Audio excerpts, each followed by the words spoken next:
پاکستان ایک ایسا ملک ہے جہاں کسی شہر گاؤں دیہات میں اچھا سکول کالج اور ہسپتال ہو نہ ہو مگر دربار اور مزار ضرور ہوگا۔ مزارات اور دربار سدا بہار کاروبار ہے۔ سٹیل ملز سے لے کر PIA تک، ریلوے سے لے کر PTV تک ہر ادارہ خسارے میں چلتا رہا مگر مجال ہے جو کبھی مزارات کا بزنس ماند پڑا ہو۔ اس بزنس کو زوال نہیں ہے۔ پنجاب کے بعد سب سے زیادہ مزارات آزاد کشمیر میں ہیں۔ صرف کشمیر کے درباروں اور مزارات کی سالانہ انکم 159.809 ملین روپے ہیں۔ لاہور کے معروف دربار میں صرف جوتے رکھنے کا ٹھیکہ 2 کروڑ روپے پر ہوتا ہے جبکہ اس ایک دربار کی 25 کروڑ 97,01,569 روپے ریکارڈ انکم ہوئی۔ مزار پیر مکی سالانہ انکم 48 لاکھ روپے، میاں میر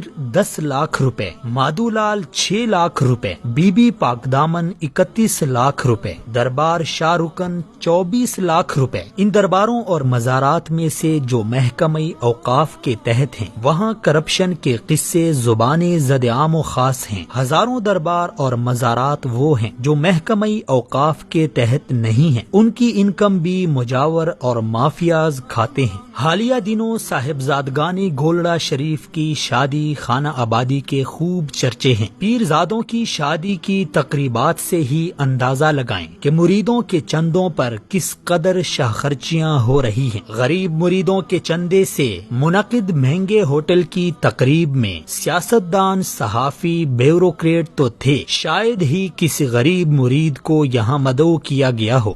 ہم کو تو میسر نہیں مٹی کا دیا بھی، گھر پیر کا بجلی کے چراغوں سے ہے روشن۔ سال گزشتہ راول پنڈی کے ایک پیر صاحب کے بیٹے کی شادی میں محتاط اندازے کے مطابق 1 ارب روپے کی فضول خرچی کر دی گئی۔ موصوف کے اسلام آباد کے پوش علاقے میں کئی بنگلے، کئی پیٹرول پمپ اور کئی شادی ہال ہیں اور یہ سب اساسے گدی نشینی کی دین ہیں۔ مریدوں کے خون پسینے کی کمائی سے کھڑا کیا بزنس ہے۔ مستزاد یہ کہ ان درباروں میں وہ شرمناک کام ہو رہے ہیں جس سے انسانیت کا سر شرم سے جھک جاتا ہے۔ انہی درباروں میں بیٹھے جعلی پیر مذہب کی بدنامی اور شرمندگی کا باعث بن جاتے ہیں۔ کچھ عرصہ پہلے نیو TV کے پروگرام پکار میں انہی درباروں میں سے ایک دربار کے مجاور کرنٹ بابا نے انکشاف کیا کہ وہ اب تک 700 بے اولاد خواتین کے ساتھ ریپ کر چکا ہے۔ ان میں سے ایک 10 سالہ معصوم بچی بھی شامل تھی جسے 2 بار اس درندے نے اپنی ہوس کا نشانہ بنا ڈالا۔ کرنٹ بابا اپنے استاد کا نام سرکٹ بابا بتاتا ہے۔ شاگرد کے شکار کا یہ حال ہے تو استاد کا آپ خود اندازہ لگائیں۔ یہ سب خواتین ان جاہل پیروں اور عاملوں کے پاس